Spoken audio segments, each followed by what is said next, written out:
right, first, let us know, can you hear us? We put the mic here on the chair. Hopefully Maitland does not just, I don't know what she does. I'm not going to let her touch it. Don't let her touch it. Hands in your lap. I heard that's what you did to her last time. Yeah, get some tips being a mom. Colleen, mommy, was like, put your hands in your lap. Oh, there goes Jessie. Fixing the lights. As you can tell, we've got some more set pieces. I was here until almost 10 last night. Jamie built these. Oh, I've got this really cool track on top, and then this weekend the lights are coming and the rest of the set. I'm very excited. That's my birthday gift. Tomorrow's my birthday! Yay! 44 and proud. I like the doubles. Like there's something special about it. Oh, absolutely. Yeah. Mm-hmm. Sure. Okay. I'm not seeing everybody, but I'm trying. Yeah, here we are. We did it! I'm live too. Yeah. Okay. Hi Lumineers, welcome to the Lighter Side Show. We are live on Facebook like we enjoy doing Thursdays at 10 a.m. We're going to keep doing it, so don't worry. This is Colleen. Ta-da! Colleen's going to be on the computer. She's going to see what you're typing, and she's going to read it and engage as Maitland is your host today, and she'll be talking to you about soul families. I purposely pulled my hair back like this so she wouldn't play with it. I've got all my jewelry off. Maitland is a fiddler, but also removing jewelry and dressing in white helps the energy move better in your body.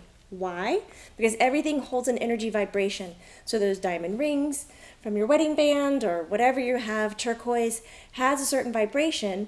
Same with the color white. White on fabric is the absence of energy, absence of vibration. So it's much easier to work with and channel with. Just in case you were thinking about that. So I have some housekeeping notes first. Number 1, the Lighter Side Show is turning into the Lighter Side Network. Holy cow. This is the first in the South, could be in the U.S. I have no idea. I did not do my research, but first in the South where we have an online network that just focuses on how the everyday meets the extraordinary, like the Everyday Medium, like Darshana Patel. Enlighten Up is her show. Like Ursula Lentini, she's doing The Way of the Spiritual Path. And then Laura Boone, she's doing Real Ethereal. The Real Ethereal. Do we have back and forth with Shine I have On. people saying they can't hear very well. It's because that's not in the... Look, I'm up and on it. We're fixing the sound. Here, check out my white shirt for a second.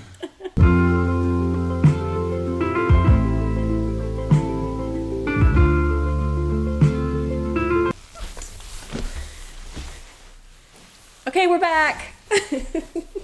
Take 3. Oh, that's Jesse's job. Action. Action. Hi, everybody. Hi, Lumineers. I hope you're here.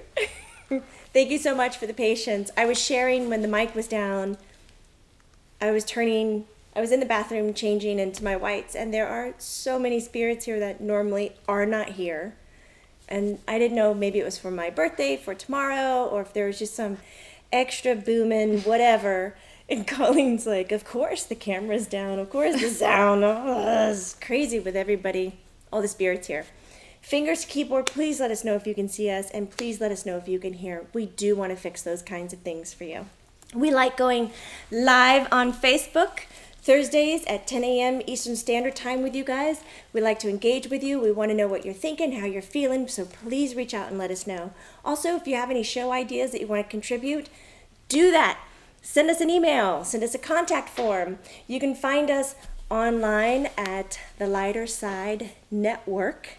Yes, we do have a page because you might know the Lighter Side Show is turning into the Lighter Side Network. There'll be 5 of us, and I'm kind of fishing around for a few more, but I'm not going to tell you right now. But it's great stuff, and I think we are maybe the only ones in the South putting this together. We are super excited. Hopefully we'll have some live in-person ones. So please, go to Vimeo, guys. Sign up. Subscribe. Other than that, we do have some housekeeping notes before we get rolling. Maitland is going to be your host today. She's going to talk to you about soul families. Good luck with that. I just feel like somebody needs some good luck. I don't know. It's been going crazy. So I have my notes here that I'm going to read so I don't miss anything. Hey, I want to say super duper thank you for everybody who registered to come out and see the free preview of the Creative Play of Consciousness tonight. I haven't seen it yet, so this is going to be my first time watching it in front of you guys. I'm thrilled. It is full, but I just want to say thank you. And we are giving away a free copy of it. And if you want to register for that free giveaway, look at the link. Colleen's going to put it up, and she's going to announce tomorrow, Friday at 5, who gets the DVD set, and we'll mail that out to you. Deepak Chopra's in it. Can I name drop now? I'm so excited. Yeah, of I've course. only watched the credits about a half a dozen times, but I haven't seen the movie yet. I'm too nervous to watch it.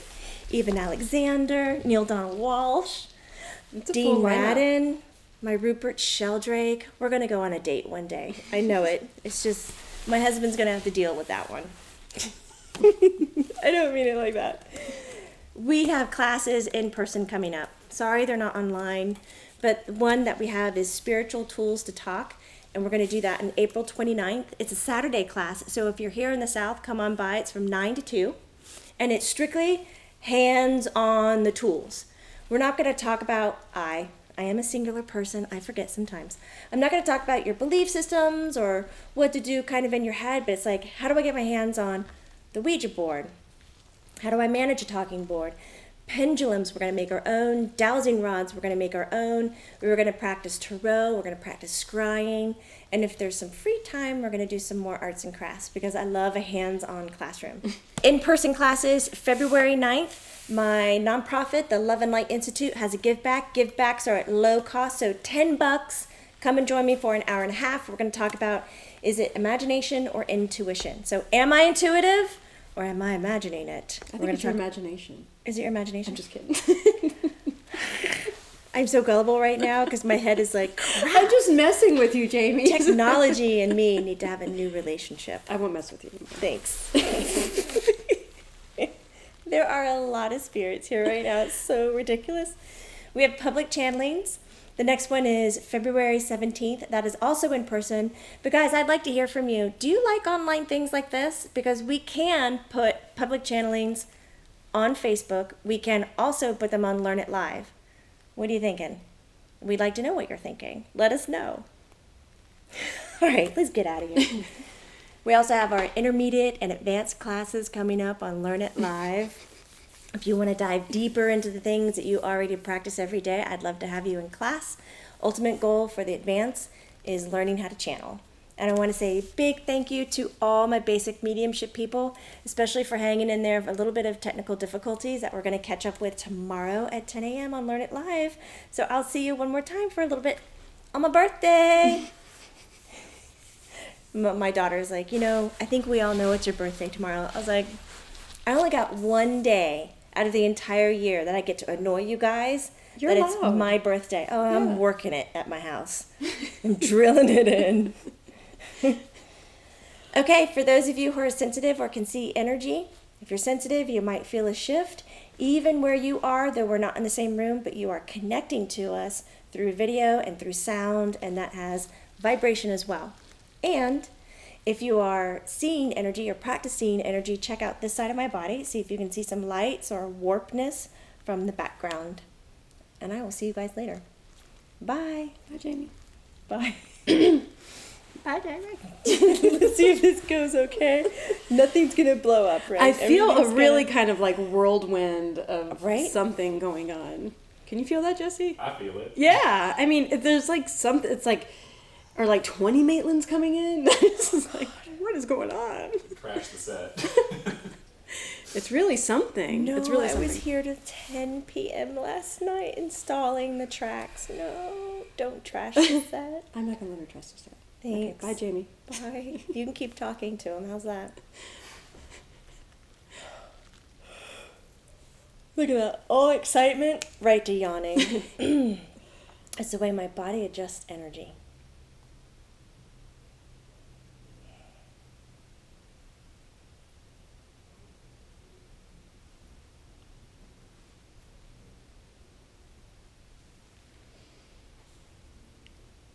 I'm here. Hi, Maitland. I'm Maitland. Hi, Jesse. There's a lot of excitement around your arrival. We were feeling it. Because it's me. Hi, everybody. Can you see me? Can you hear me? I'm just teasing because I was around and it took 17 minutes for her to figure it out. You can check. I counted. Hi. I wish you were here so I could hear you. So my name is Maitland, Maitland, for those who don't know me, because there's a few who don't know me, and I love you. And I'm 9 years old. I don't have to be 9 years old. I choose to be 9 years old, just like Colleen is not 9. No, I am not. But she doesn't act her age, and she can choose not to act her age. The reason I like being 9 is because you can talk about really big, profound things, and people think it's cute. And they want to listen to it, and they want to understand it the way that you see it. And so I really like using that to help people understand where they are and where they're going and how they're connected to all that is. My favorite thing is I like to talk about animals and some weird things that maybe people don't know about me is that my favorite color is blue. I do have blonde hair, and I like to talk about economy and community, and I also like to talk about aliens. And today we're talking about Soul families. I forgot that. I just want to remind you. I like this. Woo, woo, woo. That feels fun. I would like to have my hair like this all the time. My mom used to braid my hair so tight it would make my head hurt. Did your mom ever do that? I've actually done that to myself. Wow, you're strong. So families. I would like to have this more of a conversation so that if you have questions, I would like for you to ask them. Jesse, if you have questions, I would like for you to ask them about what soul families are, okay? All right, I don't know what a soul family is, so why don't you give me the whole... I'm going to start with the definition. Okay. And same with Colleen, because I think it's fun when we're all together in this on the same page. And so first of all, let's talk about what a soul is, because a soul is the energy that is inside the body. That's a soul. And then when the soul leaves the body, it becomes spirit. So that's a quick way we can use the words to differentiate where a soul is located. So if it's soul, it's in a body and it's working something, or it's in a tree, or it's in an animal, or it's in an insect. But if it's spirit, then it's outside of those elements. And when you're spirit, you're all defined the same, even though you might have the characteristics of a tree and you might have the characteristics of who you were in that body that you just left. Like, I still have my Maitland characteristics from 1933 in Chicago, and I have other lives that I've done, and I can find those characteristics as well and bring those in, but I like this. This is who my spirit enjoys connecting to and enjoys being. So when we talk about spirit, it's not like talking about people and animals and plants, because you see them as being very separate, right? I'm not even being funny yet. You see them as being very separate. Like, that is Jessie, that is Colleen, that is Jen, that is April, that is Tom. Like, you are separate. But in spirit, it's not that we are totally separate. We're not. We can still hold our character and our likes or our dislikes. You know, that's what I mean by character or stories. But we are more a part of each other than ever before. So, spirit is taken from, and I'm going bottom up, is what I'm doing. I'm going bottom up. So we did soul, and then we did spirit, and then spirit is part of a group. And so this group could be 20, 30, 50, 100. It could be 500. It could be so many, because can I have paper? Sure, just we'll get you some paper. This is paper. Yeah, that's paper. You know what, Maitland? Flip that over. Hold on, Maitland. Yeah. You can have Knock over that the one. cameras here. Well, you got it. Just flip it over. Here we go. I don't want the back side. Okay. Jamie may not want to mark on this.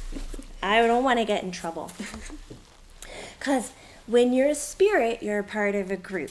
Now, what I want you to understand is that your spirit,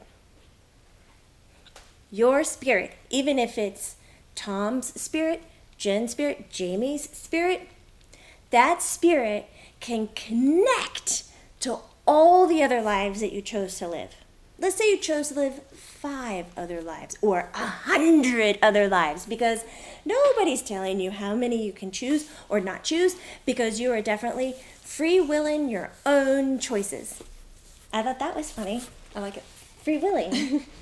Free willing, like freewheeling. Yeah, like I just got in a it. car. Yeah, Or I Free gotcha. Willy. That's Free a willing. movie. It is a movie. I've I thought seen you were it. saying like free will. Like free Yeah, willin'. it's supposed to be Okay. free will. Free willin'. That's funny. It is funny. Okay. So that spirit can connect to all your other lives. So now I want you to see your spirit and think of just about your name, who you are today, and your pet. You know, like if you don't want to think about you, you can think about your pet, Sunny. And your pet Sunny has that life, and that's that identity, and that's that spirit. But that spirit is actually comprised of all the other lives you chose to live. And not kidding, whether it's 5 or 100. So you could be the middle of the wheel, and all the spokes come out, and all the spokes are the different lives that you chose to live. And it will work if you're thinking about yourself in any other incarnation you chose, like from the 1900s, or from the caveman, or from Greece, or from Mars, or from wherever. You can think about yourself as being in the middle, and all the other spokes are all the lives. Got it? So like you're a wheel. You got it, Jesse? There you go. Yeah. So you If you don't ask questions. are in the middle, and then you have all your other lives. When I'm drawing it, it looks like sunshine. It does. And so that wheel of everything, that's you. That's you. When we say you, it has to include all your incarnations. When we talk about you spirit, all incarnations.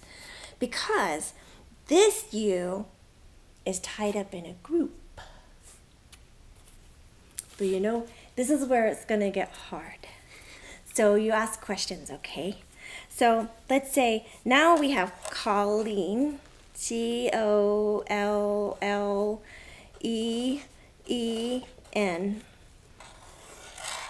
And we have Colleen's wheel and all her lives and spokes.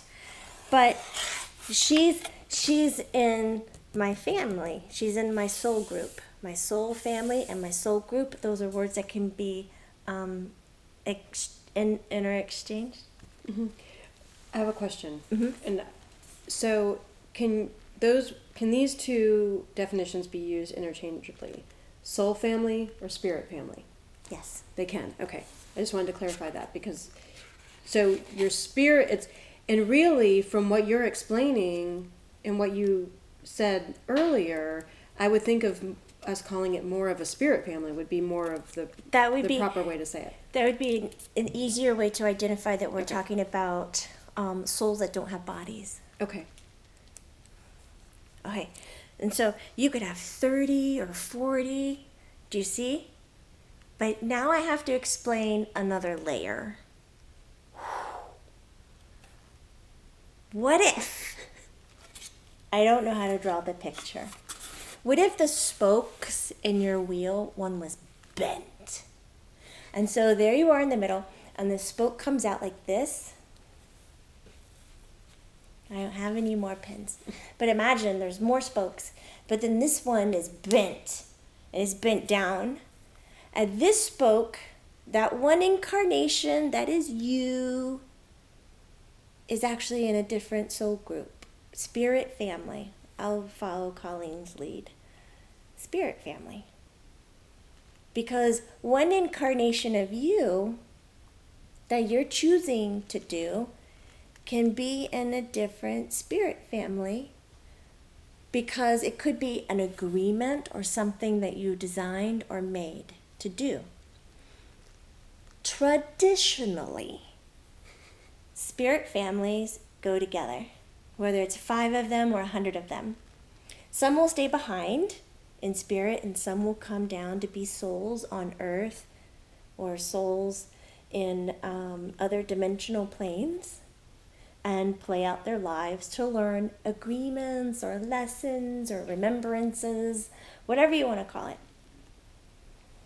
But in general, those travel together, whether behind, and I'm going to be your guide, or I'm with you in this lifetime over here off of this spoke, but I'm not with you off of this spoke. You're in that with 5 others in your soul, in your spirit family. Because there's so many different combinations that you can do. Even the combination of having that one incarnation, that your spirit becomes a soul and the spoke spins down and it reaches this spirit family down here. Because I think that's where we get lost. As humans, we want things to be very black and white, and we want them to be measurable and something that we can go, well, that is correct. We looked at that and that's what it is, and we're right, we can move on. Or we're wrong and we have to fix it, and then we can move on.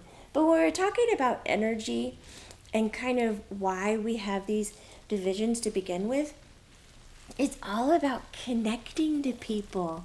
It's all about finding out who we are by having experiences with others. And when I say people, I mean souls and bodies. So a soul in a tree, I mean a soul in an insect, a soul in an animal, be wild or domestic. Like, we find out who we are by having experiences with them. So that's why the spider in your house is an important part of you. Because you have to decide how are you going to react to that soul and what's your relationship, and you better understand yourself, whether you're very, very, very afraid of them, or you have compassion for them because they're kind of in a place where they're not going to get a lot of food, and you want to help them outside, or whether you feel like you know best and you can end their life because they're in your space. But there's a relationship there. We have to talk about death. That's important. And so with the soul, with the spirit families or spirit groups, those exist, right? So we have the bigger circles, whether it's 5 or 100, that makes a bigger group. And then in that bigger group, you're going to see some little spokes sticking out and touching other groups. And so you're going to see that each group kind of has a call or a pull to another group. And some people think, wow, there must be a lot of spirit families and a lot of spirit groups, right? Because there's a lot of people on earth. But I want to challenge you. Because your soul inside of you can be in many places at one time, you could be in maybe 30 other people, or 5 other animals, 6 other trees, 2 other insects, and maybe a lion in Africa. Who knows? So I throw that out there because as you might be understanding, when you get down the spiritual path and you start understanding emotion and energy, and then that propels you to dive in to think about what are thoughts and how does all of this play together, you start realizing that time is a tricky thing. Time isn't always your friend, and time is lying to you because it's not linear. And that's frustrating. And all those lives that you chose to live are happening right now. They're not happening 100 years ago. They're not happening 500 years in the future. It's happening now. So when I say you're 3 other people, 2 other trees, 1 other insect, and a lion in Africa, then I'm saying to you, time is not linear. And the choices that you've made with your free will of all the souls that you wanted to experience are happening now. And so you're pulling from that. Even though you have just your character, your story, your name, your identity. That identity is connected to all the other lives. And all those other lives have agreements with souls that are in your spirit family that are happening in all other different incarnations. And then those groups, right? That's why I'm saying there's not that many groups. You might think there's like millions because there's billions of people, and I'm going, it's not that many. Thousands and thousands, but not like millions. Don't compare it to how many people are on Earth, because that's not accurate. And you can't really compare it to how many aliens there are out there in other dimensional planes and other locations, because that's not going to be as accurate either. So why do we have the individualness where we experience a character and a personal story, and we design agreements? I mentioned before, it's so that we get to know ourselves. And that's what the soul, the spirit families and spirit group, I don't want this anymore. You can put it on the table next to you. The soul, the spirit groups and spirit families, that they exist because they want to know each other. It is what we could call, like when you make friends in this life, even as an animal or a tree, there's people that you get along with really well, isn't there? Like you like, and it works, and you can talk to them, and you can be mean to them because they're not listening, and then you forgive and embrace. So the thread that's between you is very strong, and you can pull on it hard and it doesn't break, or you can make it relaxed, and it doesn't need to be anywhere specific. It gives way to you. And that's what the spirit families are for, because the spirit families can be maybe and I'm going to be very forward, and I apologize if it triggers something within you, but I want to get your minds thinking. So let's say if you were raped or you were mugged, that person could possibly be in your spirit family. They're playing such an extreme role, and it is more difficult to be in a denser vibration and have difficult experiences like rape, being making a victim, murder, robbing, hurting, things of that nature, than it is falling in love. So it's something that I find that people on Earth don't think about a lot, is that when we come across the people who are very, what you call negative and mean and hurtful, that we see them as being evil, but it takes more energy to be evil. It takes more energy to be in pain. It takes more energy to suffer and to hurt and feel separate. So it requires more power, more stuff, more of that. And because that's what the energy looks like. It's like, wah! Because it takes less of that to be in harmony and balance, and it creates an ease of life. Less does not mean weak. And power does not mean strong. Okay? That's a human definition. Get it out of there. So ease doesn't mean weak. Power does not mean strong when we're talking about these terms. Because the ultimate goal of soul is to experience the harmony and love and ease. Because that expands so much more than what the hurt, the harm, the murder, the rape, the robberies, things like that. Love expands more, and that's strength. That's strong. The act of the harm is very narrow. It doesn't expand a lot, even though it has a lot of power to it. It's not strong. I hope that makes sense when I explain that.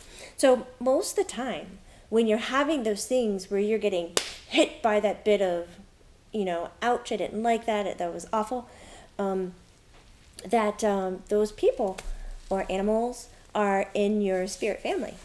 Isn't that interesting? Whereas those would be the people that you're looking at and going, I don't like them, I hate them, they're evil, I want away from them. It's not. And so when you hear the sayings that say, love thy enemy, probably because they're in your family. They're not that far away from you. Are we getting fingers to the keyboard? We are. I want to hear about it. I have several questions for you, but I have some questions that I'm going to kind of put together. She's going to mash them together. So if we could take it just down a notch, because some people are confused. And I totally get what you're saying. I totally get what you're saying, Maitland. But let's take it down a notch to a little bit more human bubble and talk about like our immediate families as humans and our immediate friend groups and how we might feel our soulmate, our soul sister, are those people, for instance, my husband and my daughter, are they 100% in my soul family? No, they don't. They are not 100% in your soul family. And what's interesting with your family members, your daughter and your husband might be in the same spirit family, and you might be in the same spirit family as your husband, but not the same spirit family as your daughter. That's interesting. Well, that's the example of the spoke I was trying to show. Sure. That's why I was trying to get like more, where we could understand and not take us. I mean, I know that there's a lot of Lumineers that will be like, oh yeah, they can get the real heady stuff, but then taking it down so, yeah, just we can because understand it as well. these two people are in it and you're associated to one of them doesn't mean you're in the other's group. What about in situations where you have a relationship with someone and, we've all had that person, it doesn't necessarily need to be our partner or our husband, wife, but you meet someone and there's this instant connection and you're like, okay, she's my soul sister. That is those kind. Go ahead. Those are the doorbells that say, guess what? I'm in your spirit family. Okay. Just you and I. But that's the way that we could feel when we meet our significant other. Yeah. It can. Okay. But you're not. Some of us are not. Husband, wife, wifey, manny, aren't in the same groups. You're coming together to grow, to love, and you could be passionately in love. When you're passionately in love, that is not a signature stamp of being in the same spirit family. I just wanted to throw that out there. Did I confuse you more? Go ahead, keep reading. I don't think so. Are you on board, Jesse? You have any questions? I think I got it. Maitland, I'm thinking kind of, is it like a brain cell? Like in your neurons, how it connects? Is one, like it's kind of the spokes or the connections between the brain cells? That's kind of how I'm... That's an interesting way to put it. That's a good heady example, and it gives a really good visual. It does. Okay, so I have a question from Whitney Leon. Hi, Whitney. And Whitney is the woman who suggested this topic for today. So we're gonna take her question. And she says, "Hi, Maitland. Soul families was my suggestion. Thanks for choosing it. Will we have significant players in our lives that are not part of our soul group? I had a brief marriage many years ago, and I always had a feeling that we were not of the same soul family. Is that possible, or did we just decide to play that role for one another?" That is very possible. Just because you have an intimate relationship with someone does not mean that you're in the same spirit family. Just if you're in deep, hard love with someone doesn't mean you're in the same soul family. Because you can have agreements with all other kinds of souls that are in other families to play out lessons learned or what you want to get out of experiencing this life. Did that answer it? I really like this topic. Thank you. I like it too. With today. You took it up a notch compared to what I was thinking about. So I like really? that. Yeah. Well, we have a very smart audience. We do.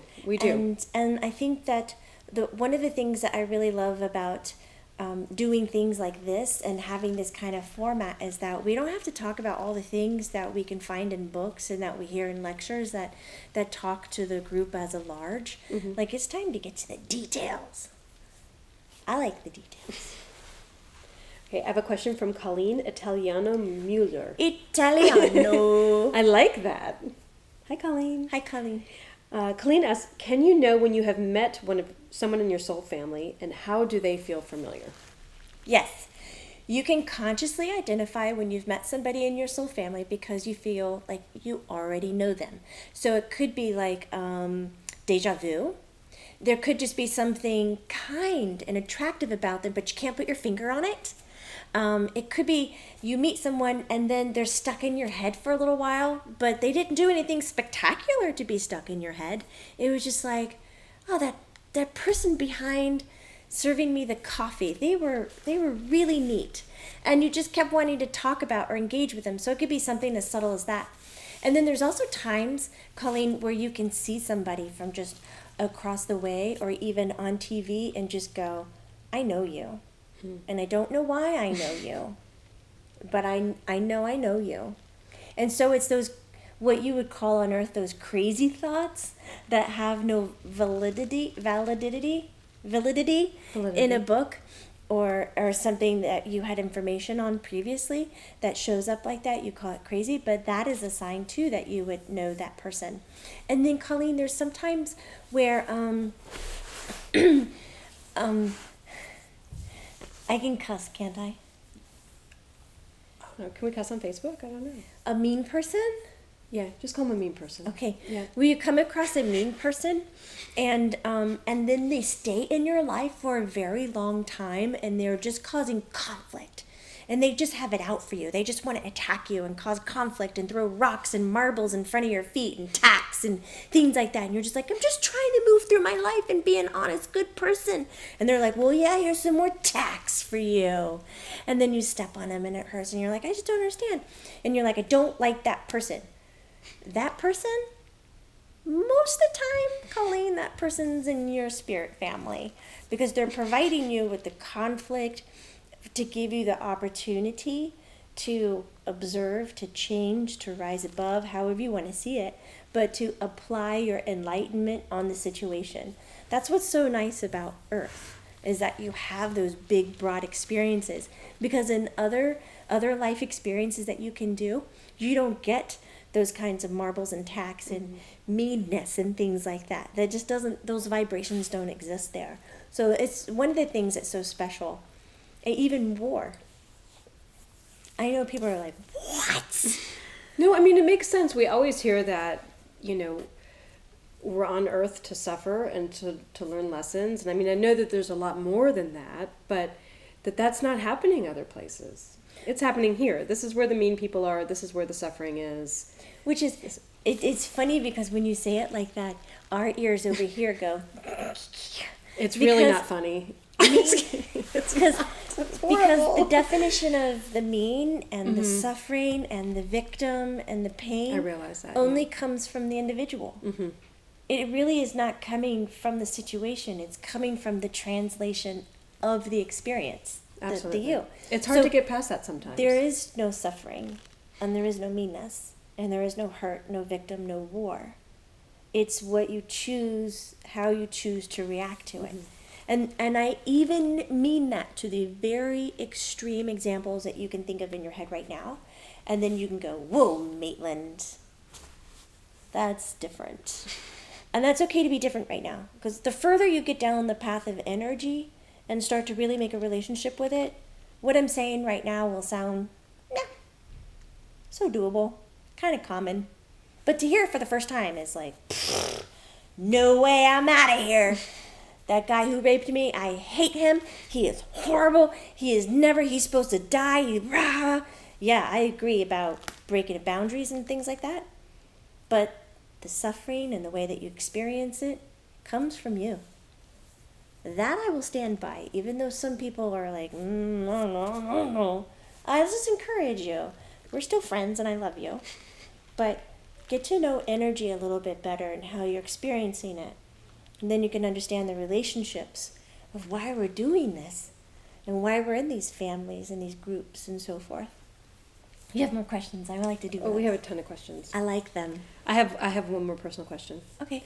And it is because it's on this topic. So I have something in my life where people that are a big part of my life, I moved around a lot and they'll go away. And then all of a sudden, 10 or 30 years, they'll show back up. I mean, like, I have some crazy stories like that. So I'm always thinking, are these people part of my spirit family? Mm-hmm. Because we're always coming back full circle. I'm talking states to states. It's really something, yeah. It is very something. It You is. would love to hear the stories. Like, Jesse is part of your daughter's spirit family. I believe that. But not part of yours. I believe that. Yeah, I can definitely see where he's part of my daughter's. I just thought I would say that because they were in contact for a long time, and then he got the job, and now he's here, and so that's part of one of her weird stories. Sure. Well, and they also share, like, isn't your birthday like a day apart? And We're the same Enneagram. Our birthdays is. yeah, I mean, there's a lot of similarities between Jesse and my daughter. That's wild. It is. And I think a lot of luminaries, I talk a lot about my 10-year-old daughter, but I also have a 21-year-old daughter. So I didn't want to think like Jesse's good friends with my daughter Lily. Which I love Lily. they get along too, but just to throw that out there. There's another one of me. But you also have another daughter, I do. and I she's do. here this morning too. Yes. Yeah. I do have another daughter, Ella, in spirit. And we were playing. And she with likes to Jamie hang around. in the bathroom Yeah. before the show. We were having fun. I really like this a lot. Oh, we have more questions. Okay, absolutely. Let's see. I lost my spot. I do. I get so connected to you and I lose my screen. Because it's so much fun. Like, your pet can be in your spirit family. Oh, yeah. And your pet can come from a completely different country and end up on the side of the road, and somebody else finds them and gives them to you, and that's how they find you. That's how they connect. And you have an agreement with the pet, and the pet plays that out, and you play it out for them and take care of them. And even the energy in the trees, because sometimes people move into homes just because of the trees that are around and the plants. So think about that next time you pull a weed. I'm kidding. You take care of your stuff the way that you want to. That's the part of being human. Nobody's judging you. I'm just teasing. Okay, I have a question from Daniel. Hi, Daniel. Chenault, and I think a lot of people can relate to this question. What's up with soul families and addiction? Both of my parents suffered from drug addiction, and I have an addictive personality, and I'm struggling with it. Can you share anything with us? So, Daniel, there's something very different about human and ancestral lineage. Sure. Generational. Right? Oh, From Either way. from the human genes and the human bodies, because let's say, Daniel, you ended up in the Smith family, and your parents, is a Smith and a Jones, and then when you leave the Smith family and cross over, that doesn't necessarily mean you're incarnating back into the Smith family. So we have lineages on Earth, and it's similar to kind of lineages in spirit. So when we look at addictive personalities, these are mostly related to physical earth matter and the genes and the DNA and the bodies. And some of the reason why your parents got together is because there was so much similarity with their addictions that they kind of codependently supported each other into having their addictions be okay for a little bit. And so when they got together, then those genes passed on, and that's why you're moving with that. Now, with that said, not every single case is like that, where it is matter that's creating the addiction, the human lineage, because sometimes it is a very spiritual agreement. And most of the time, like with you, before you came into this world, you chose these parents and you decided that you would do this addiction in this lifetime and that you would understand it better. And by having addictions, you have to create a nice discipline, which we're now going to call lumaplan, because most people see discipline as being very difficult and very hard, and it's not. It's a lumaplan. It's an agreement you make with yourself that you're going to do the kind, solid, healthy choices for you, and help your mind stop doing the destructive and undermining things. And it will require a lot of therapy and help, but it can be corrected and achieved. So with you specifically, you spiritually looked at the earth lineage, saw that it would produce addiction, agreed to the experience, right? And you are playing it out in human form and spiritual form. But some people have it as a gene, but it's not part of their spiritual lesson or agreement. I didn't mean to sound so confusing. No, Did it's it- interesting. Yeah, I'm processing what you're saying. I think I have a lot of questions, but I'm going to go on. Okay. We don't get it. So Karina wants to know, if our souls are in multiple places at once, why do we feel so singular? Like, why do I feel like, even though I'm this expansive being, why do I feel so Colleen? Yeah. You know, in my immediate... Because it's part of the contract you signed when you came in. You're like, I'm going to lick the pen and I'm going to write and sign that. When I come here, I'm going to get kicked in the head and have some amnesia. And so that I don't recall all the other goodness. Because if I can recall all the other goodness and all the other experiences that I'm having, I'm going to look at this life and go, why? What am I doing? Why did I jump back in?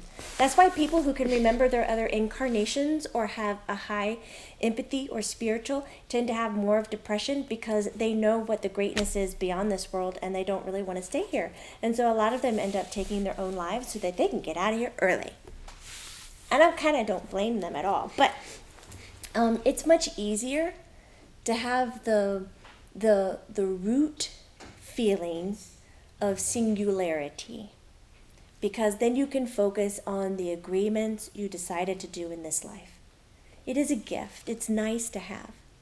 And then you have those aha moments, those small moments where you go, oh, it's so big and beautiful. And I'm going to remember this forever. And I'm going to keep this alive in my head and in my heart because I want to be this person. And you go to sleep. This is so wonderful. And you wake up and you go, ah, man, I'm just me today. It goes away. It snaps away. And it's not like you want it to, but the vibrations that you're provided with on earth is to help you understand what it feels like just to be a singular identity, though that's not the real truth. You are more expansive and big. And that's why you get these moments of knowing and understanding. And now what you have to do with that is trust that those moments are real, and you don't dismiss them like a dream. You don't dismiss them as like a, I don't know, just something that happened and you can't maintain it, so it's not real. It is real. And you hold on to it, and you keep it with you, and you keep it with you, and it starts building your awareness, your enlightenment. And then soon, those chunks of aha moments get more frequent, and then they kind of attach together. And that way of growing into knowing, feeling, sensing the bigger vibrations, it's safe. You don't feel like, oh, this sucks that I'm human again. You're like, it's beautiful being human. I'm very grateful to do this struggle. I'm very grateful to have this with me. I'm very grateful to love. So it creates for a different experience. Right, Sigmund? Right. You ready for another question? Yeah, I am. So I am paying attention that they were saying that we had some sound issues. Jesse, are you checking on that? No! It sounded okay. Okay, so we're okay on our end. I did hear some people saying if you exit the video and come back on, that the sound will be better. But I've looked and we've got everything hooked up. And Jesse's behind the camera Jesse's on it. with his earbuds on, trying to check it out. So someone was asking a question. Oh, I think it was Jesse. Not Jesse behind the camera, another Jesse online. And she was asking, and this is something that's been so fascinating to me, what about doppelgangers? I mean, there are some people around the world that look exactly like us. And it's crazy. Isn't it neat? It's so, like, have you seen that picture of those two guys that they posted online, and they sat next to each other on an airplane, and they were twins, but not really twins. They looked exactly alike. I haven't seen that picture. Can you find it? I don't know. So a doppelganger, I'm not that multitasking. a few different ways that this can happen is simply the genes on Earth, family lineage, similarities, things like that. Like it's all Earth matter. But in soul families, spirit families, there are energies that are vibrating almost exact, kind of like how you would visually see twins, like their bodies are exactly alike. So they have same vibrational qualities to maintain that. But with spirit, we can have almost exact vibrational spirit. And so if exact vibrational spirit comes into bodies, that quality can kind of change and morph as their physical bodies are growing to exhibit the vibration that they have within their soul. And that's how sometimes when people see each other, they feel like they're exactly alike on the inside and out. And does the same go for mannerisms? Do you know how you'll meet somebody and you're like, they don't look anything like your friend, but they act exactly like your friend? They have the same mannerisms, the same kind of facial expressions. How does that work? A lot of the expressions in the body is how the instrument is built. Okay. So when we're talking about physical bodies, we have to take a lot into DNA and genetics and the lineages, kind of where your family stemmed from and what traumas they went through, because that will shape what they're passing down into your body. And that is the instrument that you get. But how you use the instrument is very unique. So the use of the instrument is the soul vibration inside of the instrument. And if those are similar, it'll start changing the instrument to meet its needs. Do you know what I'm saying? Mm-hmm. And then sometimes the instrument itself has so much vibration that it affects the vibrational quality of the soul. But the mannerisms and looks in general are all genetic and body stuff. And it's a great study. And if you find that very interesting, I would love for you to look at it, like to research it. Okay. We have a handful of questions about how does adoption and soul families intertwine? It's amazing. Absolutely. I would say most of the time, like high in the 90s, that when you do adoption, they are in your spirit family. And there's crazier stories too. Like if you look at Jamie and Rui was born in Africa. He moved to Portugal, Montreal, Toronto, Brazil, and then he went to college in Florida. And that's when somebody introduced them and said, hey, I'm going to introduce you to your soulmate. This is the man you're going to marry. Hey, I'm going to introduce you to your soulmate, and this is the woman you're going to marry. That's how they were introduced. And they were. And they are. And they're married.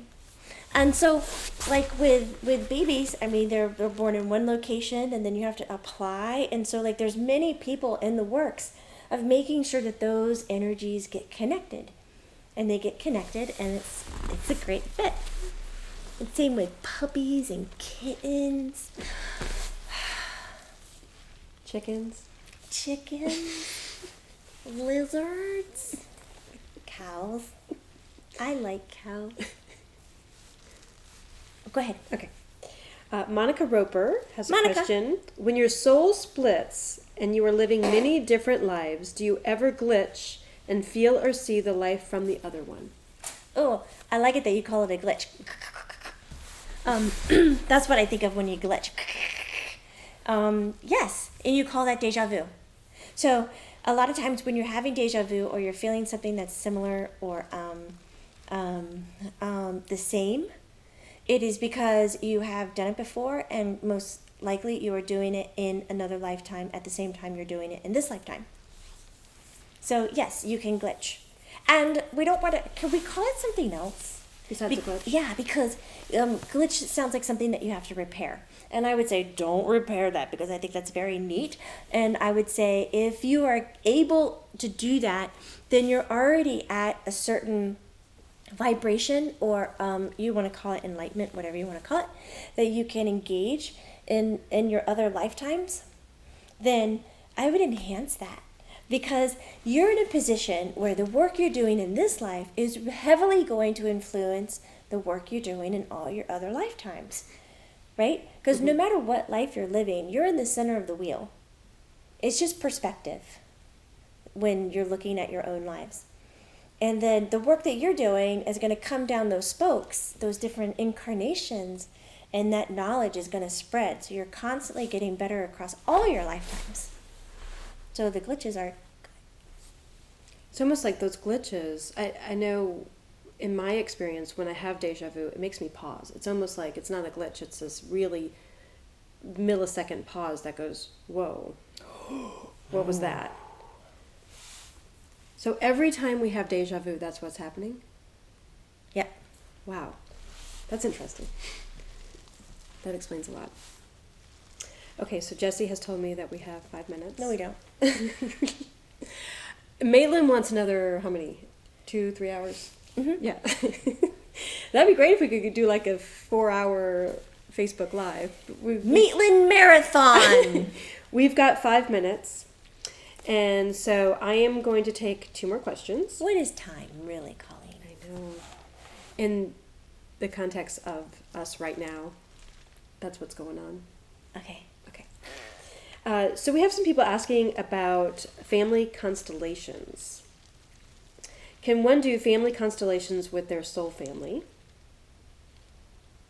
Maitland, what do you think of family constellation work to heal unhealthy ancestral or soul contracts? What do you mean by constellation?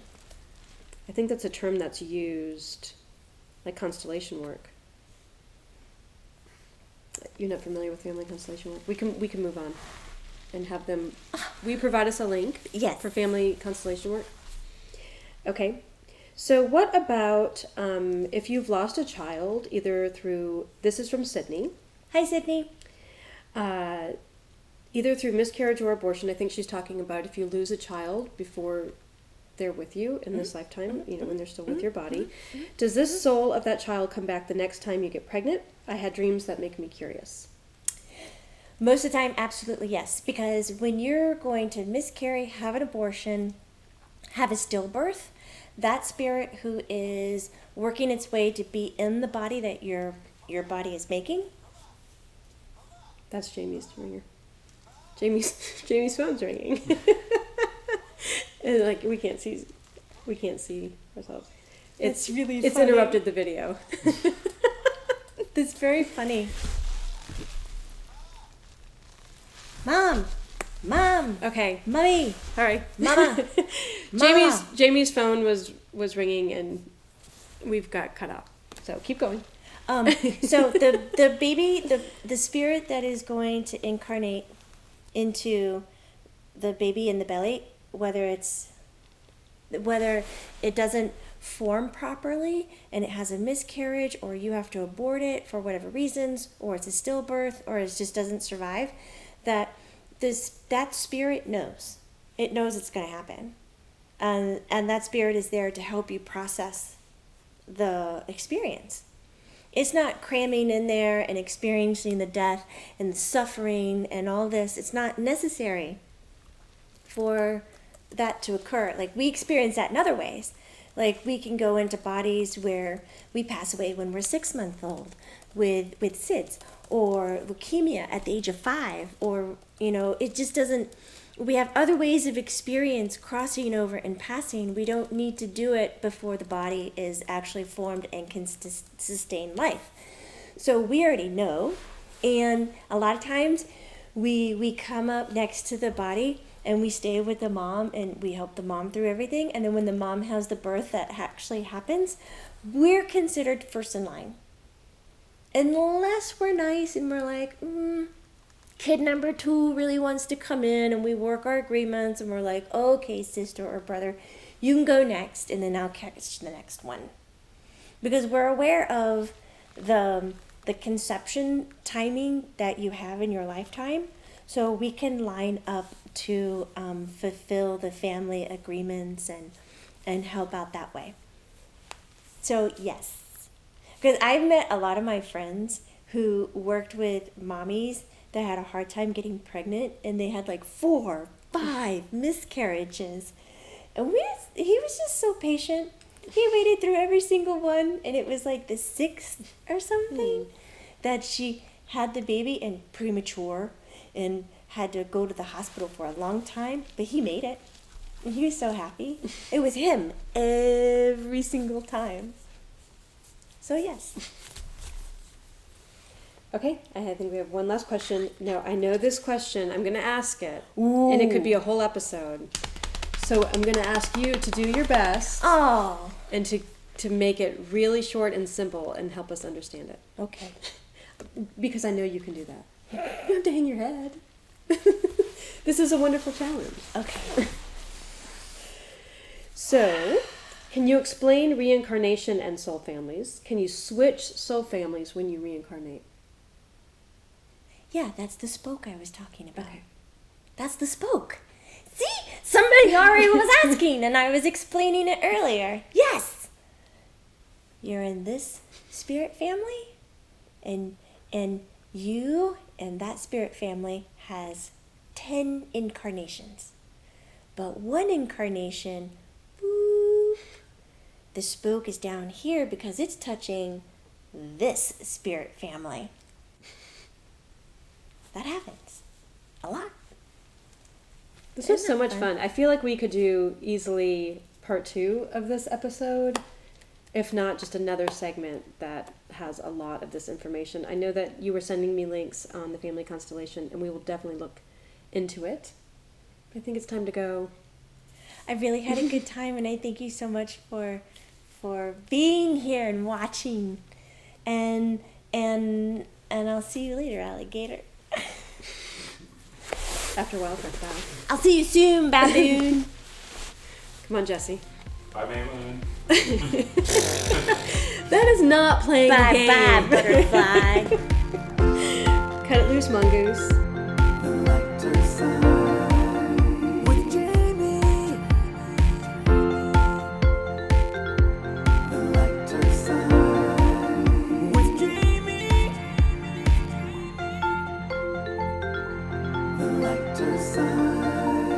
With Jamie.